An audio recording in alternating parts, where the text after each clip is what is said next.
Vox Pop Grove, take 2. Thank you. Okay. Hello. I'm so awkward.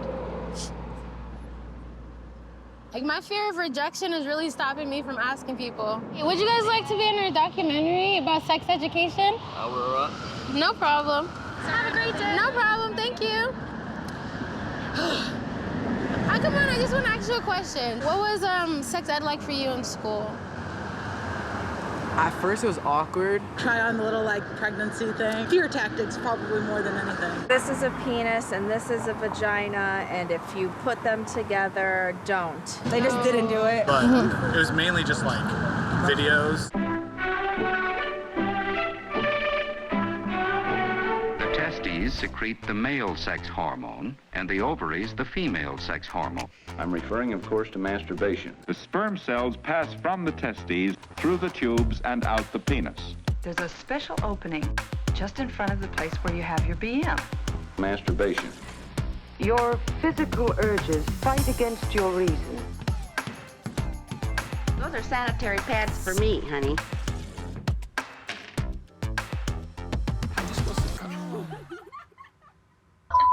What if I want to have sex before I get married? Well, I guess you just have to be prepared to die. My name is MaryLanae Linen, and at 24, I still feel lost when it comes to sex.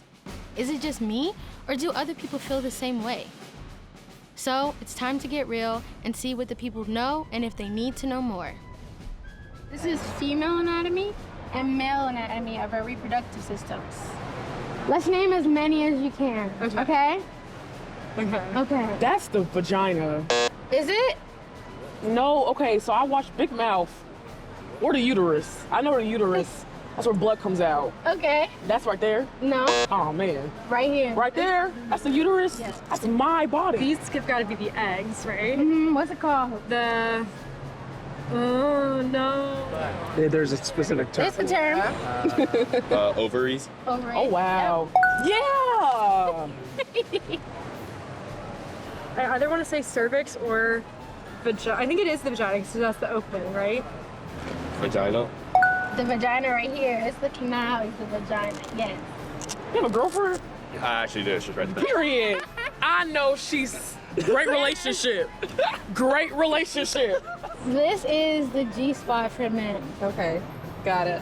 The center point of pleasure, but it's called a different name. No. It starts with a P. First the P? I know where that is. I know what it is. He knows what it is. No, I don't know what that is. This is the prostate. Oh, okay. Yeah. Last All one. right. What I is expected this? to be back. So I'm not bugging. There is a lack of knowledge and people actually want to know more. Then why is it so hard to get a proper sex education? Maybe it's time to bring in the experts. I am the creator, executive producer, and host of the Sex Ed with DV podcast. Like a lot of the things in our really messed up American political system, sex ed is no different. So cut to the part of the documentary where you go through a timeline here of like basically like Reagan and like the 1980s and what that really looked like advocating for abstinence-only education.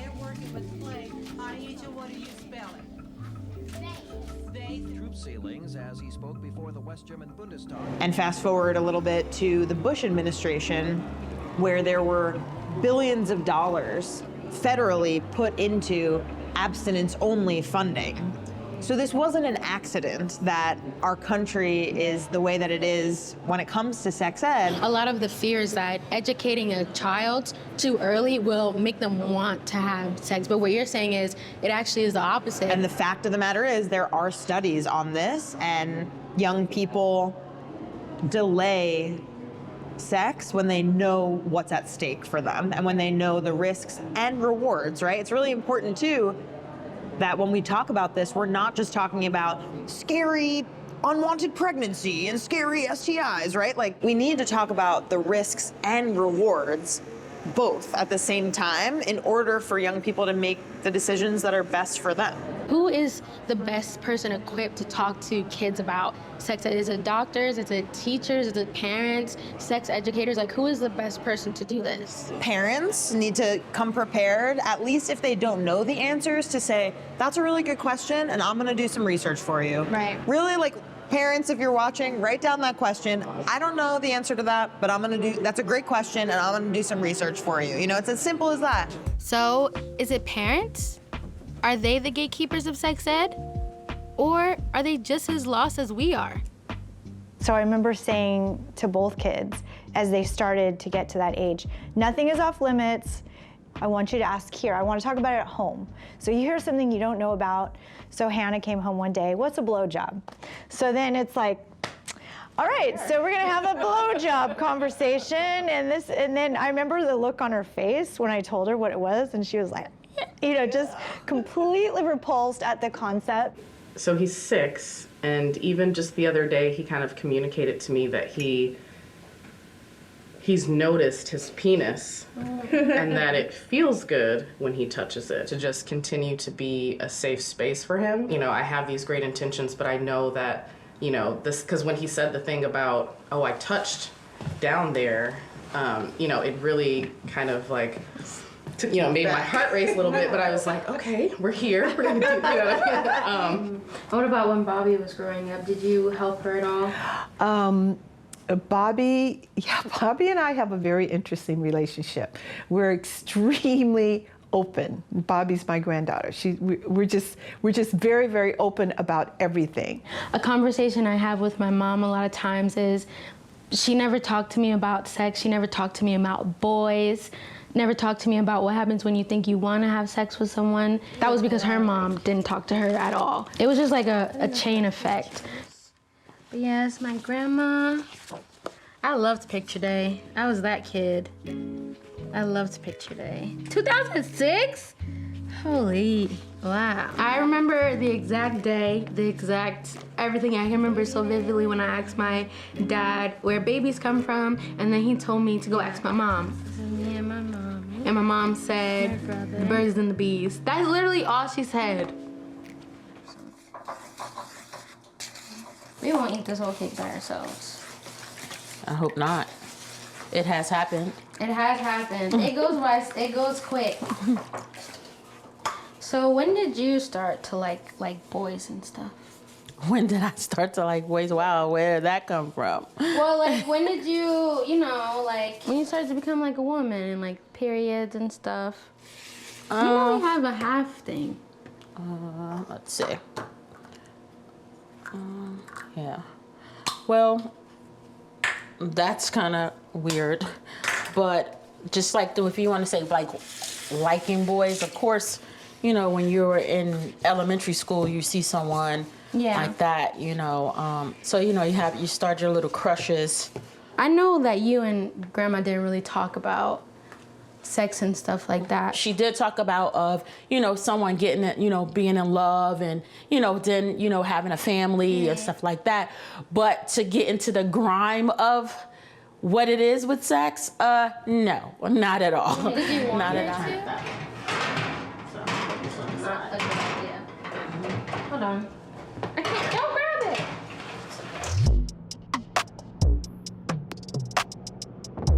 So many people wish they had an actual sex ed class. So let's give it to them. I called up my friend and sex educator Mariah to host an all-inclusive sex ed class.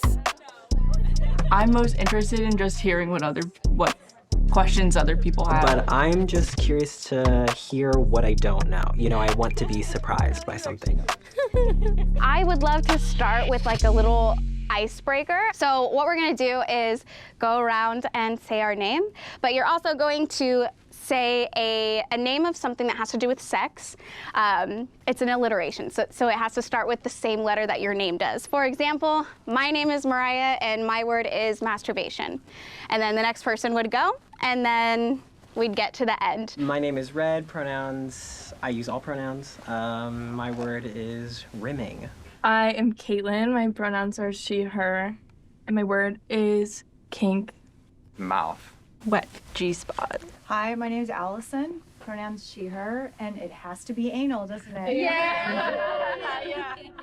Here's our opportunity for an individual reflection. You can write it in your journal. You can just think about it in your head. What is consent? What is consent to you? What definitions of consent have you heard? What is consent? Go ahead and take like a minute or two.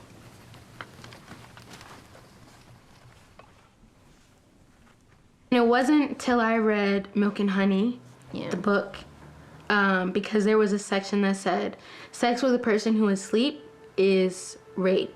I didn't tell my mom for months later, and then we told my dad together, which was one of the hardest things I've ever had to do. Telling your parents about something like that is very... Nice, look at there. Yeah. Wow. Yeah, I thought when I told you that you would blame me and say that it was my fault. No, once you said no, that's it. Yeah. You know, it goes no further than that. We want to make sure that you're okay, that you're healing from it. And like I told you, your story, your testimony is able to help someone else. Yeah. You building and helping someone else to get through what you went through. That's good. I love you. I love you too. How it affects an individual, how it affected me. It's like it made me very disconnected from my body. Respecting bodily autonomy and having the right to that. Like, even someone just being able to say that to you in a sex ed class or even in any sort of trusted adult, like that can be life-changing.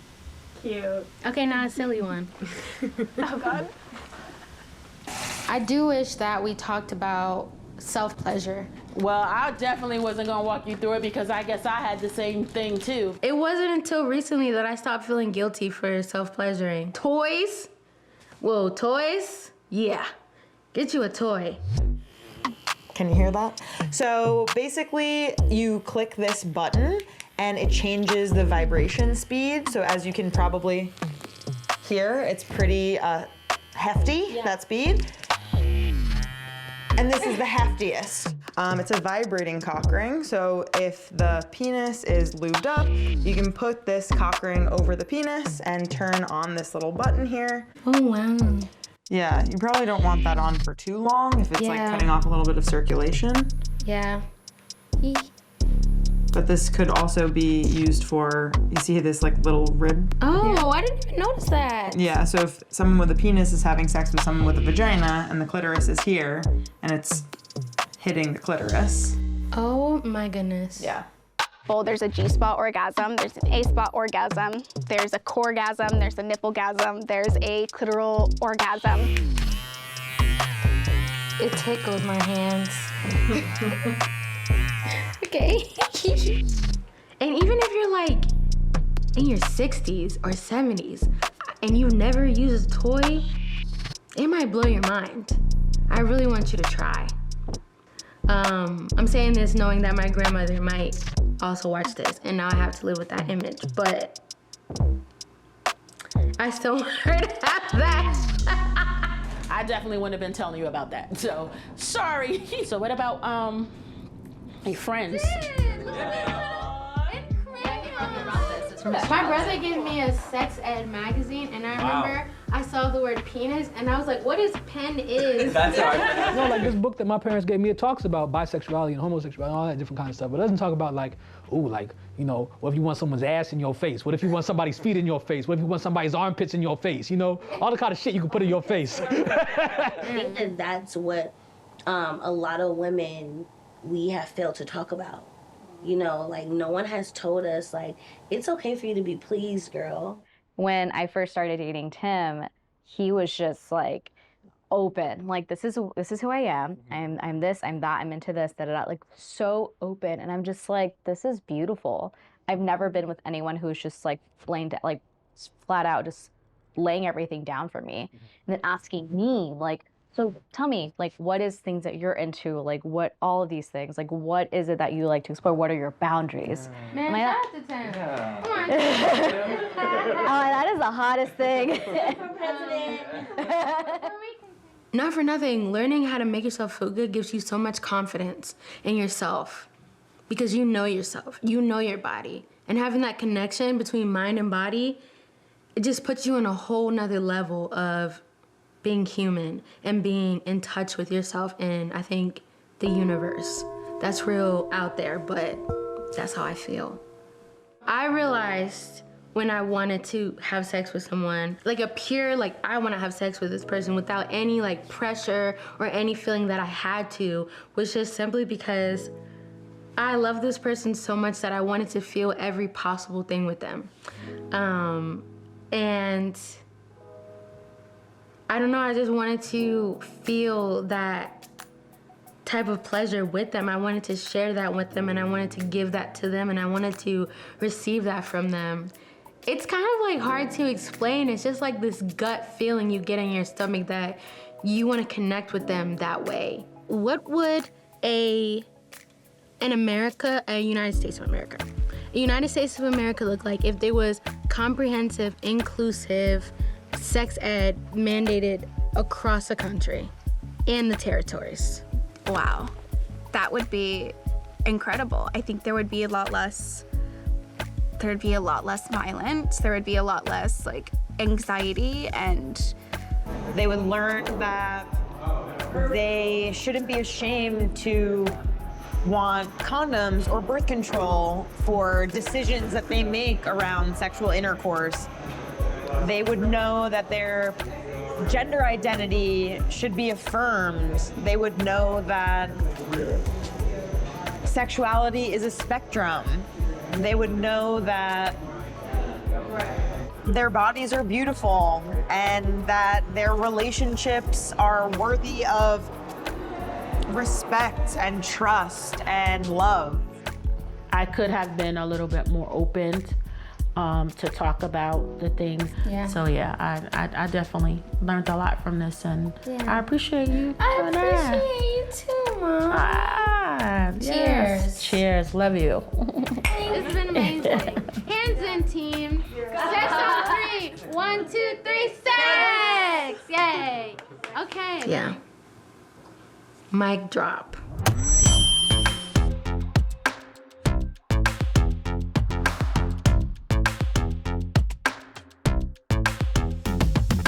Birds, bees, locks, keys, bed, floor, banging. You, now the neighbors at the door. What's that hole? What's it for? What that do? Why you move? Tell me why. Why it's bad if it feel this good? How it's bad if it feel this good? Can we talk about sex? I'm trying to see some. Don't want to talk about sex. Well, I just want to talk about everything. Everything we were told not to think about. And no, not their definition of it either. birds, bees, locks, keys, bed, floor, banging. You, now the neighbors at the door. What's that hole? What's it for? What that do? Why you move? Tell me why. Why it's bad if it feel this good? How it's bad if it feel this good? Can we talk about sex? I'm trying to see some. Don't want to talk about sex. Well, how you supposed to come?